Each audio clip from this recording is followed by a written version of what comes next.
반갑습니다. 오늘도 말씀을 통해 주시는 하나님의 지혜가 가득하길 기대합니다. 2024년 12월 6일 금요일 말씀 묵상이에요. 오늘 묵상할 본문은 아모스 3장 1절로부터 8절까지의 말씀입니다. 한 줄 묵상과 적용입니다. 우리는 본문을 통해 공의의 하나님께서는 우리의 죄를 마땅히 심판하셔야 하지만 예수님께서 우리의 형벌을 대신 짊어지셨기에 내가 은혜를 누리고 있음을 묵상하게 돼요. 그러나 이 은혜를 당연하게 여기고 죄에 대해 무감각해지는 우리의 태도는 하나님의 사랑을 무시하는 행위입니다. 죄와 은혜에 대해 무감각하지 않는 오늘을 보내겠습니다. 본문을 읽겠습니다. 이스라엘 자손들아, 여호와께서 너희에 대하여 이르시는 이 말씀을 들으라. 애굽 땅에서 인도하여 올리신 모든 족속에 대하여 이르시기를 내가 땅의 모든 족속 가운데 너희만을 알았나니 그러므로 내가 너희 모든 죄악을 너희에게 보응하리라 하셨나니 두 사람이 뜻이 같지 않은데 어찌 동행하겠으며 사자가 움킨 것이 없는데 어찌 수풀에서 부르짖겠으며 젊은 사자가 잡은 것이 없는데 어찌 굴에서 소리를 내겠느냐. 덫을 땅에 놓지 않았는데 새가 어찌 거기 치이겠으며 잡힌 것이 없는데 덫이 어찌 땅에서 튀겠느냐. 성읍에서 나팔이 울리는데 백성이 어찌 두려워하지 아니하겠으며 여호와의 행하심이 없는데 재앙이 어찌 성읍에 임하겠느냐. 주 여호와께서는 자기의 비밀을 그 종 선지자들에게 보이지 아니하시고는 결코 행하심이 없으시리라. 사자가 부르짖은즉 누가 두려워하지 아니하겠느냐. 주 여호와께서 말씀하신즉 누가 예언하지 아니하겠느냐. 해설입니다. 호세아가 하나님의 긍휼을 강조했다면 아모스는 하나님의 공의를 강조해요. 공의란 마땅함 또는 당연함으로 이해도 할 수 있습니다. 하나님께서 이스라엘을 향해 내리신 심판은 그들이 행한 일들에 대한 정당하고 합당한 보응이었어요. 하나님은 이스라엘을 향해 자신이 얼마나 그들을 사랑하셨는지를 먼저 밝히세요. 땅의 모든 족속 중에 오직 이스라엘만을 알았다고 하시는 하나님의 말씀은 사랑을 하게 되면 사랑하는 이에게만 온전히 집중하는 우리의 경험을 떠올리게 합니다. 아울러 성경에서 말하는 안다는 개념은 단순한 지식이나 정보의 차원이 아니라 관계적 용어로서의 알을 의미해요. 많은 족속 가운데 하나님께서는 이스라엘과만 특별한 관계를 맺으신 것이죠.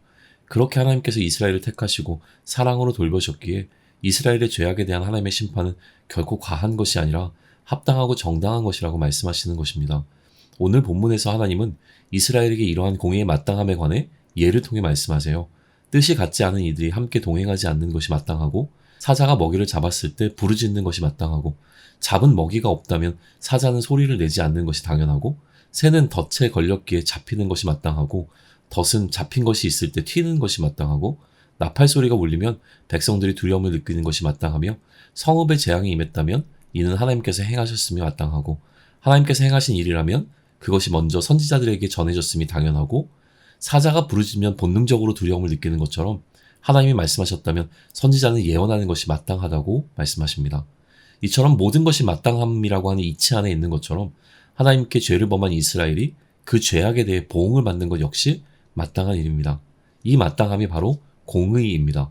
아모스는 이러한 공의를 통해 하나님의 심판이 단순한 형벌이 아니라 그분의 거룩한 질서와 사랑 안에서 이루어지는 정당한 결과라는 사실을 강력하게 선포하고 있는 것입니다. 적용입니다. 세상에는 마땅한 이치와 질서가 존재해요. 오늘 본문은 우리에게 하나님께서 이스라엘의 죄악에 대해 심판하시는 것이 정당하다는 사실을 말해줍니다. 그러므로 이스라엘과 같은 죄를 범한 나를 하나님께서 동일한 방식으로 대하신다면 나는 아무런 변명조차 할 수 없습니다. 그것이 죄에 대한 마땅한 결과이기 때문이죠.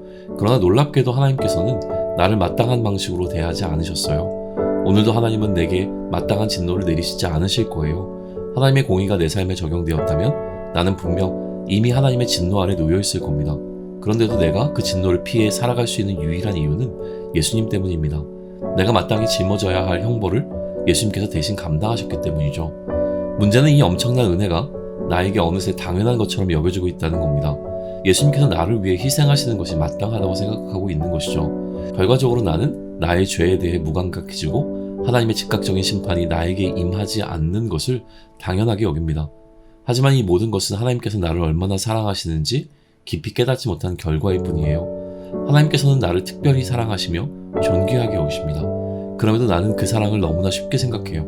아울러 하나님의 은혜를 무감각하게 넘겨버리는 이유는 나의 불순종에도 불구하고 하나님께서 공의로 나를 대하지 않으신다는 사실에 익숙해져 버렸기 때문입니다.